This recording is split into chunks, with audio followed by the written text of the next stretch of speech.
दोस्तों आज जो कॉमिक्स हम पढ़ेंगे उसका नाम है हीरो के चोर। ये 3 जासूसों की कॉमिक्स हैं। एक्शन और जासूसी कॉमिक्स होते हैं इनकी, तो पढ़ते हैं इसको। हीरो के चोर। एयरपोर्ट स्थित कस्टम अधिकारी का ऑफिस। ट्रेन ट्रेन कौन है? ओ फोन। हेलो कस्टम विभाग, जानता हूँ किबला, तभी तो फोन मिलाया। ही यह ही किस लिए? और ये किबला क्या होता है और तुम कौन बोल रहे हो? जल्दी बताओ। ही इसलिए कि मैं आपको एक महत्वपूर्ण सूचना देने वाला हूँ। और किबला उर्दू में महाशय को कहते हैं। ही अच्छा किबला, ही अब जरा अपना स्पष्ट परिचय भी दे दीजिए। और यह कि मैं सिर्फ गुमनाम हूँ और आपको यह बताने के लिए फोन किया है कि अभी कुछ देर बाद जामनगर से जो फ्लाइट आने वाली है उसमें एक आदमी हीरे लेकर आ रहा है। हीरे? जी हाँ, यह हीरे जामनगर के पूर्व महाराज के महल से चुराए गए हैं और अब चोर उन्हें लेकर आपके शहर में आ रहा है ताकि वहां से हीरो को सीमा पार भेजा जा सके। खटिया खड़ी कर दूंगा चोर की, पेट फाड़कर हीरे हीरे निकाल लूंगा। बताओ कौन है वह चोर का बच्चा? उसका नाम बिनोला सिंह है। वैसे तो देहाती है मगर आजकल शहरी बाबू बनकर रहता है। थोड़ी देर बाद जामनगर से आने वाली फ्लाइट आ पहुंची। यात्रियों की कस्टम चेकिंग आरंभ हुई। इन्हीं में से कोई बिनोला सिंह है जो चोरी के हीरे लाया है। कुछ देर बाद गुर्र, तुम्हारा नाम बिनोला सिंह है? ही हमारे गांव में तो बिनोला की खीर बनाई जाती है। लेकिन मैं तो इस बिनोले का पापड़ बनाने वाला हूँ। यह क्या बदतमीजी है? बदतमीजी नहीं किबला, यह सरकारी प्रेम है। हीरे कहाँ है? हीरे कौन से हीरे? ओए मेरे बोले पाटिल पुत्र, वही हीरे जो तू जामनगर के महाराज के महल से उड़ाकर लाया है। निकाल फटाफट वरना तेरी खाट उधेड़ दूंगा। अगले क्षण ओह, पकड़ो पकड़ो। वह तैनात पुलिस कर्मियों ने बिनोला सिंह को रोकने की कोशिश की लेकिन वह तो छलावा बना हुआ था। ओए उड़ गया। गेट पर पहुंचकर वहां खड़े गार्ड्स पर उसने पिस्तौल तान दिया। रास्ता छोड़ दो वरना गोली मारकर आंख फोड़ दूंगा। गार्ड्स ने वही किया जो ऐसे अवसर पर हमारी बहादुर पुलिस फोर्स करती है। ही जाइए श्रीमान, हम तो अहिंसा पर विश्वास करते हैं। ही एयरपोर्ट से बाहर आते ही बिनोला सिंह एक कार में बैठकर रफूचक्कर हो गया। ओए, यह हीरा सिंह बिनोले लेकर भाग गया। पुलिस हेडक्वार्टर को फोन करो। हीरा सिंह बिनोले लेकर नहीं, बिनोला सिंह हीरे लेकर भागा है सर। तो मैं और क्या कह रहा हूँ, फोन करो जल्दी। ही हा। तीनों जासूस इस समय अपने घर में मौजूद थे। इंस्पेक्टर राम लखन का तबादला हमारे क्षेत्रीय थाने में हो गया है। हमें चलकर उससे अपना परिचय कराना चाहिए। हाँ चलो, जरूर इंस्पेक्टर हमारी खातिर करेगा, मजा आ जाएगा। यम यम। और जासूस मंडली तुरंत ही थाने जा पहुंची। नमस्कार इंस्पेक्टर राम लखन जी। आदाब अर्ज है। Good morning sir. ओ 3 जासूस। इंस्पेक्टर राम लखन को तो इन तीनों जासूसों के नाम से चिढ़ थी, अतः उन्हें वहां देखते हुए वह बुरी तरह चिढ़ गया। ओए कौन हो तुम लोग? ऊँटों की तरह मुंह उठाए भीतर क्यों घुसे आ रहे हो? हम 3 जासूस हैं श्रीमान प्राइवेट डिटेक्टिव। हाँ, आपने हमारे नाम जरूर सुना होगा या अखबार में हमारे कारनामे पढ़े होंगे। चुप रहो, मुझे प्राइवेट जासूसों में और अपराधियों में कोई फर्क नजर नहीं आता। फूटो यहाँ से वरना तीनों को अंदर कर दूंगा। कुछ शिष्टाचार सीखे इंस्पेक्टर साहब, हम तो आपसे अपना परिचय कराने आए हैं। मैं तो सोच रहा था इंस्पेक्टर ठंडी लस्सी पिलाएगा। अबे ओ शिष्टाचारियों, यह देखा मेरा 15 अगस्त? इसमें मैं तुम तीनों को 26 जनवरी निकाल दूंगा वरना भाग जाओ यहाँ से। गुर्र। तभी सर हेडक्वार्टर से संदेश आया कि बिनोला सिंह नामक एक खतरनाक अपराधी चोरी के हीरे लेकर हमारे क्षेत्र की तरफ आया है। यह भी बताया गया है कि बिनोला सिंह का भाई भोपा सिंह हमारे क्षेत्र में एक बड़ा डेयरी फार्म चलाता है। बिनोला सिंह शायद अपने भाई के भैंसों के फार्म में छुपने के लिए ही इधर आया है। ठीक है, भोपा सिंह के फार्म पर नजर रखो और जैसे बिनोला सिंह वहां पहुंचे उसे गिरफ्तार करके अंदर कर दो। मैं एक मशवरा दूं इंस्पेक्टर साहब?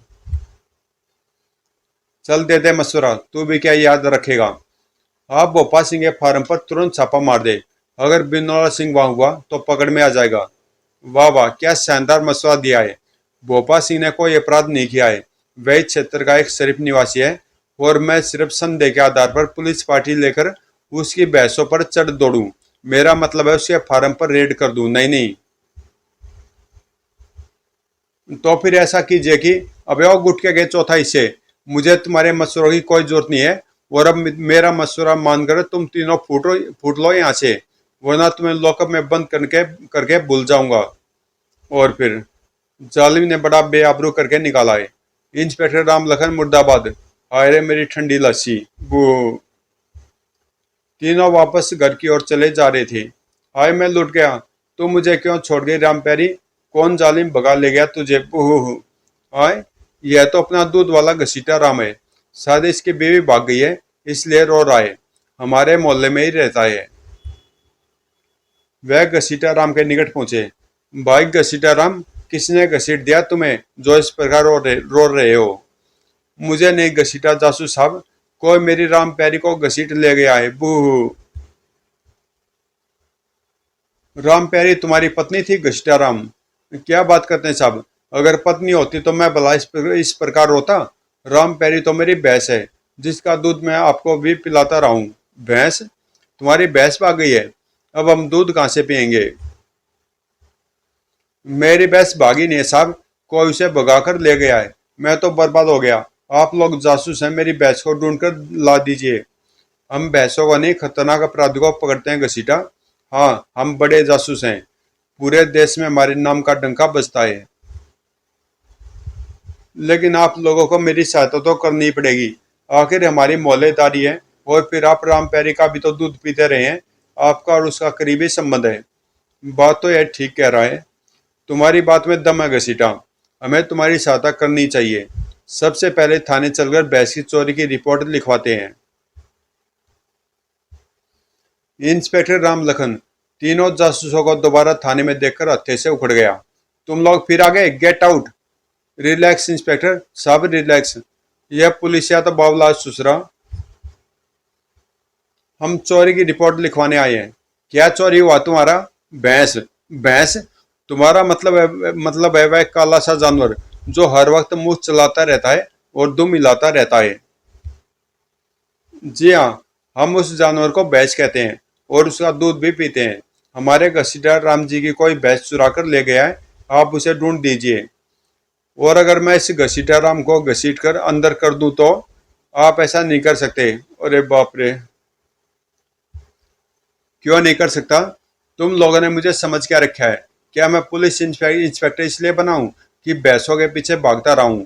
इन हेडक्वार्टर से भी आदेश आया है कि एक भैंस वाले की निगरानी करूं। मैं पुलिस इंस्पेक्टर हूं या चरवाहा? Shut up and get out. ठीक है इंस्पेक्टर साहब, हम आपकी शिकायत मिनिस्टर से करेंगे। खाट खड़ी कर दूंगा तुम्हारी, सचमुच बावला है। थाने से बाहर आने के बाद, कोई बात नहीं घसीटा राम, अब तुम्हारी भैंस हम तलाश करेंगे। हाँ, हम उसे पाताल से भी ढूंढ निकालेंगे। तुम हमें अपनी भैंस का हुलिया बताओ। मेरी भैंस की उम्र 5 साल है साहब, लंबाई चौड़ाई उतनी है जितनी आम भैंसों की होती है। कद इतना था कि मैं पास खड़े होकर बिना उचके उसकी कमर पर हाथ रख सकता था। सींग दो ही थे, सिर्फ जुगाली करते समय मुंह चलाती थी वह, वरना बहुत गंभीर रहती थी। पूंछ लगभग 1 मीटर लंबी थी, सेहत बहुत अच्छी थी, यानी बात हो, और कमर के संगम पर कोई बड़ा गड्ढा नहीं पड़ता था। भैंस का उल्लेख नोट करने के बाद उन्होंने घसीटा राम को उसके घर भेज दिया और खुद एक रेस्टोरेंट में आ बैठे। मैं तो गोभी के पराठे खाऊंगा। ओए मोटे, हम यहाँ मौज उड़ाने नहीं आए हैं। हाँ, यहाँ बैठकर हम राम प्यारे को ढूंढने की योजना बनाएंगे। मगर मोटे ने तो गोभी के पराठे मंगा ही लिए थे। यम यम। भैंस की तलाश में हमें शहर का चप्पा चप्पा छानना होगा। यह काम हम शाम के वक्त करेंगे। उस वक्त चरवाहे जानवरों को दिन भर चराने के बाद वापस लाते हैं। इस नाट्य की अकल का तो जवाब ही नहीं है। शाम के समय वे अपने काम में जुट गए। हो सकता है राम प्यारी इन्हीं भैंसों में शामिल हो। राम प्यारी और राम प्यारी, घसीटा तेरे लिए बहुत परेशान है राम प्यारी। लेकिन किसी भी भैंस ने उनकी ओर नजर उठाकर नहीं देखा था। राम प्यारी उनमें नहीं थी। 2 घंटे हो गए हमें सारे शहर में घूमते हुए। एक अंतिम चक्कर और लगाते हैं। कुछ देर बाद वह एक ऐसे क्षेत्र से गुजरे जहाँ अधिकांश धनवान लोग रहते थे। वह देखो एक भैंस। इस मॉडर्न और पोस्ट कॉलोनी में भैंस देखकर मैं हैरान हूँ। हमें उस भैंस का पीछा करना चाहिए। मुझे तो उस भैंस का हुलिया राम प्यारी जैसा ही लग रहा है। कम ऑन, फॉलो द भैंस। उसे शक न होने पाए। कुछ दूर चलने के बाद चरवाहे ने भैंस को एक कोठी के सामने बांध दिया। वह भैंस को कोठी के गेट पर बांधकर जा रहा है। हमें भैंस को निकट से देखना चाहिए, चलो। वह भैंस के निकट पहुंचे। लगती तो राम प्यारी ही है। डॉक्टर यूएस सरकार, यह कोठी तो किसी डॉक्टर की है। सरकार, बड़ा अजीब नाम है। इससे भी अजीब यह है कि डॉक्टर के दरवाजे पर भैंस खड़ी है। हमें पूछताछ करनी चाहिए। घंटी बजाने पर एक कड़क चौकीदार ने गेट खोला। की गल है बाबू, यह भैंस डॉक्टर है क्या? क्या इसका मतलब है यह भैंस डॉक्टर साहब की है क्या?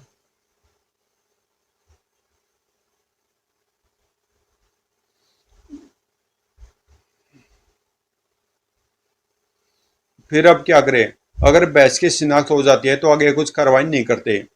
हमें एक बार फिर डॉक्टर की कोठी पर जाकर भैंस को देखना चाहिए। ठीक है, चलो।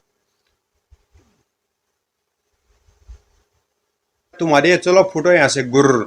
और उसने तुरंत ही गेट बंद कर दिया था। मुझे तो यह भैंस राम प्यारी ही लगती है। नाटे, भैंस का एक फोटो बना ले, चलकर घसीटा को शिनाख्त के लिए दिखाएंगे।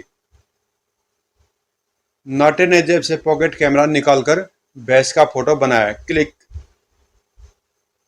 घर आकर उन्होंने फिल्म धोई और अगली सुबह भैंस का फोटो लेकर घसीटा राम के मकान पर पहुंचे। अरे, यहाँ तो ताला पड़ा है। घसीटा कहाँ चला गया? शायद अपनी भैंस की तलाश में गया होगा। फिर अब क्या करें?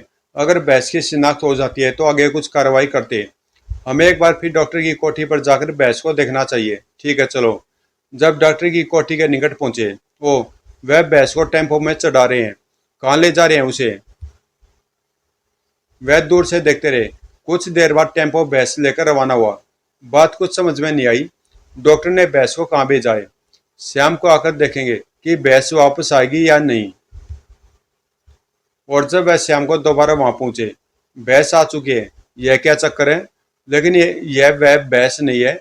इसका रंग तो ब्राउन है। मन में उत्पन्न हुई जिज्ञासा उन्हें अगली सुबह फिर डॉक्टर की कोठी की ओर खींच ले गई।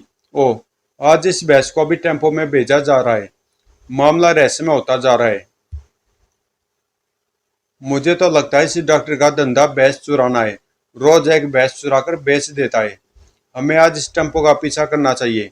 लेकिन हम अपनी कार तो लाई नहीं। टेम्पो भैंस को लेकर रवाना हुआ तो तीनों जासूसों ने टैक्सी में उसका पीछा किया। आप तीनों जासूस हैं ना साहब? हाँ दोस्त। लेकिन तुमने कैसे पहचाना? अखबार में आपकी फोटो देखी थी। कुछ देर बाद टेम्पो एक ऐसे क्षेत्र में पहुंचा जहां बहुत से डेयरी फार्म थे। भैंसों के एक बाड़े के सामने पहुंचकर टेम्पो रुक गया। टैक्सी सड़क के किनारे रोक लो भाई। टेम्पो से भैंस को उतारकर बाड़े के अंदर पहुंचा दिया गया। टैक्सी के निकट से एक आदमी गुजरा। ये भाई, जरा सुनो। क्या है? यह सामने वाला भैंसों का बाड़ा किसका है? भोपा सिंह का। भोपा सिंह? और कुछ देर बाद तीनों अपने दफ्तर में बैठे थे। वह बाड़ा भोपा सिंह का है और पुलिस को शक है कि भोपा सिंह का भाई बिनोला सिंह चोरी के हीरे लेकर उसे घर में छुपा हुआ है। पुलिस का शक ठीक लगता है। वह दोनों भाई अपराधी हैं। एक हीरे चुराता है और दूसरा चोरी की भैंस खरीदता है। उधर डीसीपी साहब इंस्पेक्टर राम लखन को निर्देश दे रहे थे। इंस्पेक्टर, चोरी के बहिरे किसी भी हालत में इस शहर से बाहर नहीं जाने चाहिए। तुम बिनोला सिंह के भाई की निगरानी करा रहे हो ने? Yes sir. Bhopa Singh dairy farm की निगरानी हो रही है। साथ ही airport, railway station, bus stand और शहर से बाहर जाने वाले हर रास्ते पर नजर रखी जा रही है। बिनोला सिंह वह हीरे लेकर शहर से बाहर नहीं जा सकता। गुड। राम लखन जब अपने ऑफिस में वापस आया, तुम फिर आ गए? हम एक महत्वपूर्ण सूचना लेकर आए हैं। हमारी सूचना के आधार पर आप भोपा सिंह के डेयरी फार्म पर छापा मार सकते हैं। और बिनोला सिंह को गिरफ्तार कर सकते हैं। ठीक है, बताओ क्या सूचना है तुम्हारे पास। भोपा सिंह चोरी की भैंस खरीदता है। हमने उसके बाड़े में चोरी की भैंसें उतरते देखी है। आप तुरंत वहां छापा मारिए। बिनोला सिंह भी आ जाएगा। तुम तीनों चुगत हो। हमारे पास किसी भैंस की चोरी की रिपोर्ट दर्ज नहीं है। फिर छापा भला किस आधार पर मारा जाएगा। और फिर भोपा सिंह जैसे बड़े आदमी को चोरी की भैंस खरीदने की भला क्या जरूरत है। इंस्पेक्टर राम लखन ने एक बार फिर उन्हें डांट फटकार कर भगा दिया था। मगर उन तीनों के दिमाग में तो बहस घुस चुकी थी। मामले की जांच करने के लिए उन्होंने डॉक्टर यूएस सरकार से मिलने का निर्णय किया। देखो, आज भी यहाँ एक बहस बंधी हुई है। घंटी बजाने पर चौकीदार ने दरवाजा खोला। तुम फिर आ गए। हमें डॉक्टर सरकार से मिलना है। उनसे कहो 3 जासूस उनसे मिलने आए हैं। डॉक्टर चाय तो पिलाएगा ही, शायद बिस्कुट भी खिलाए। यम यम। कुछ देर बाद वह ड्राइंग रूम में डॉक्टर सरकार के सामने बैठे थे। जानकर खुशी हुई कि आप लोग जासूस हैं, लेकिन आपका मुझसे क्या काम है। हम आपको कुछ बताना चाहते हैं डॉक्टर साहब, बताइए। हमें शक है कि आपका चौकीदार अपराधी है। वह भैंसों की चोरी कराता है और फिर उन्हें भोपा सिंह नामक एक व्यक्ति को बेच डालता है। डॉक्टर को उन्होंने यह भी बताया कि वह पिछले 3 दिन से कोठी पर नजर रखे हुए हैं। उनकी बातें सुनने के बाद डॉक्टर पर हंसी का दौरा पड़ गया। हंस क्यों रहे हैं? हा हा हा। बेजा तो नहीं घूम गया इसका। यह बावलापन छोड़िए डॉक्टर साहब। आखिर आप हंस क्यों रहे हैं? इसलिए कि मेरे दरवाजे पर रोज एक नई भैंस देखकर तुमने मेरे चौकीदार को अपराधी समझ लिया है। ए मान जासूसो, बात सिर्फ इतनी है कि मैं जानवरों का डॉक्टर हूँ और वह भैंसें मेरे पास इलाज के लिए लाई जाती हैं। हा हा हा। डॉक्टर की कोठी से बाहर आने के बाद यह तो जानवर का डॉक्टर निकला, सारा गुड़ गोबर हो गया। लेकिन मुझे तो इस डॉक्टर पर शक हो रहा है। हो सकता है उसने हमसे झूठ बोला हो। घर की ओर जाते हुए तीनों काफी निराश थे तभी अरे वह देखो घसीटाराम, भैंस भी है। घसीटाराम, क्या तुम्हारी भैंस मिल गई है? नमस्कार बाबू लोगो, क्या यही राम प्यारी है? हाँ साहब, यही है अपनी राम प्यारी। यह कहीं गई नहीं थी। इसे मेरा बेटा चराने के लिए ले गया था और मैंने समझा कोई चुरा कर ले गया है। घसीटाराम से भेंट के बाद तीनों की निराशा और बढ़ गई थी। पहली बार हम किसी केस को सुलझाने में असफल हुए हैं। वास्तव में यह केस था ही नहीं। हम बेकारी बहस के चक्कर में पड़ गए थे। मेरा विचार ठंडी लस्सी पीकर हमें अपने मस्तिष्क को शांत करना चाहिए। अगले दिन जब वह शाम को बाजार से गुजर रहे थे। साहब जरा सुनिए, यह तो वही टैक्सी ड्राइवर है। टैक्सी ड्राइवर टैक्सी से उतरकर निकट आ गया। क्या बात है भाई? साहब, मैं आपको कुछ बताना चाहता हूँ। उस दिन आप लोगों ने मेरी टैक्सी में डेयरी फार्म तक एक भैंस का पीछा किया था। उसी डेयरी फार्म के 2 आदमी आज सुबह मेरी टैक्सी में बैठे थे। मैंने उनकी कुछ बातें सुनी थी जो मैं आपको बताना चाहता हूँ। तो जल्दी बताओ दोस्त, वह कौन लोग थे और क्या बात कर रहे थे? उनमें से एक का नाम भोपा सिंह था। दूसरे का मैं सुन नहीं सका। एक कह रहा था डॉक्टर ने सूचना दी है कि 3 मूर्ख जासूसों को उस पर शक हो गया है, इसलिए अब हमें वैद्याने शीघ्र ही इस शहर से निकाल देने चाहिए। हम आज ही रात सारी भैंसें शहर से बाहर ले जाएंगे। मैंने ट्रक का प्रबंध भी कर लिया है। ड्राइवर की बात सुनकर तीनों जासूसों के कान खड़े हो गए थे। इसके अलावा इसके अलावा और कुछ सुना था तुमने? सिर्फ यह कि उनका ट्रक नेशनल हाईवे पर स्थित चेक पोस्ट पर रात 12 बजे के करीब पहुंचेगा। उनका विचार है कि 12 बजे चेक पोस्ट पर सख्ती से चेकिंग नहीं होती। मोटे ने खुशी में ड्राइवर का मुंह चूम लिया। कुछ यह क्या करते हो जी? ही। तुमने हमें बहुत काम की बात बताई दोस्त। अगर हम उन अपराधियों को पकड़ने में सफल हो गए तो तुम्हें सरकार से इनाम दिलवाएंगे। मेहरबानी जी।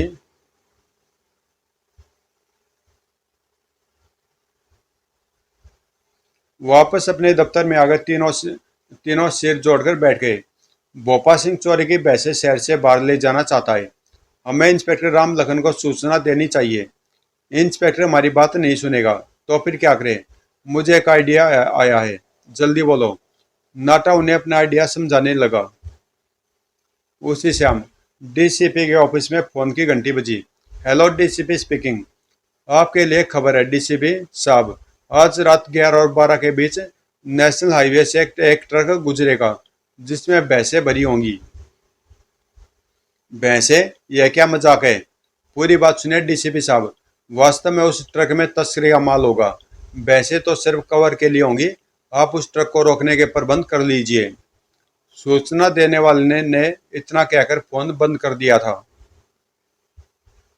अब डीसीपी साहब उस ट्रक को रोक लेंगे और जांच पड़ताल में तस्करी का माल बेशक मिले या ना मिले, लेकिन पूछताछ में यह पता अवश्य चल जाएगा कि ट्रक में चोर की भैंसें लदी हुई हैं। तीनों जासूस भी रात 11 बजे नेशनल हाईवे पर पहुंचकर चेक पोस्ट से कुछ दूरी पर छुप गए थे। 11:30 बजे चेक पोस्ट पर एक ट्रक पहुंचा जिसमें भैंसें लदी हुई थी। इंस्पेक्टर राम लखन के साथ स्वयं डीसीपी साहब भी चेक पोस्ट पर मौजूद थे। इस ट्रक की अच्छी तरह तलाशी लीजिए। लेकिन जैसे वे ट्रक के निकट पहुंचे, धोएं धोएं, पुलिस ने पोजीशन लेकर जवाबी फायरिंग शुरू कर दी। धोएं धोएं। पुलिस ने पहले वहां घेरा डाला हुआ था, इसलिए ट्रक पर चारों तरफ से गोलियां बरस रही थी। धोएं धोएं धोएं। कुछ देर बाद ट्रक की ओर से फायरिंग बंद हो गई। डीसीपी साहब ने लाउड स्पीकर पर चेतावनी दी। तुम लोग चारों ओर से गिरे हुए हो। मुकाबले से कोई फायदा नहीं होगा। खुद को मारे वाले कर दो। कुछ क्षण बाद ट्रक के अगले और पिछले भाग से 4 व्यक्ति हाथ पैर ऊपर उठाए उतरे। ओ, पीछे से उतरने वाले ये दोनों तो भोपा सिंह और बिनोला सिंह है। तभी बधाई और डीसीपी साहब, आखिर अपराधी पकड़े गए। यह सब भैंसें चोरी की हैं। 3 जासूस? जी हाँ, हमारी सूचना पर आपने इस ट्रक को पकड़ा है। हमने इंस्पेक्टर राम लखन को पहले भी बताया था कि भोपा सिंह चोरी की भैंस खरीदता है, लेकिन इन्होंने हमें डांट कर भगा दिया। इसलिए हमने आपको गुमनाम फोन किया था। तो क्या तुम्हें यह भी मालूम था कि इस ट्रक में बिनोला सिंह भी सवार है? बिनोला सिंह? तीनों जासूसों को तो पता ही नहीं था कि बिनोला सिंह भी पुलिस के हाथ आ गया है। नाटे ने तुरंत समझदारी का सबूत दिया। हाँ साहब, मालूम था, तभी तो हमने आपको फोन किया था। हम तो बिनोला सिंह के ही पीछे लगे हुए थे। अपराधियों और भैंसों के ट्रक को थाने ले आया गया। बिनोला सिंह और भोपा सिंह को लॉकअप में बंद कर दिया गया। तो तुम दोनों भाई अपराधी हो। एक हीरे चुराता और दूसरा भैंसे।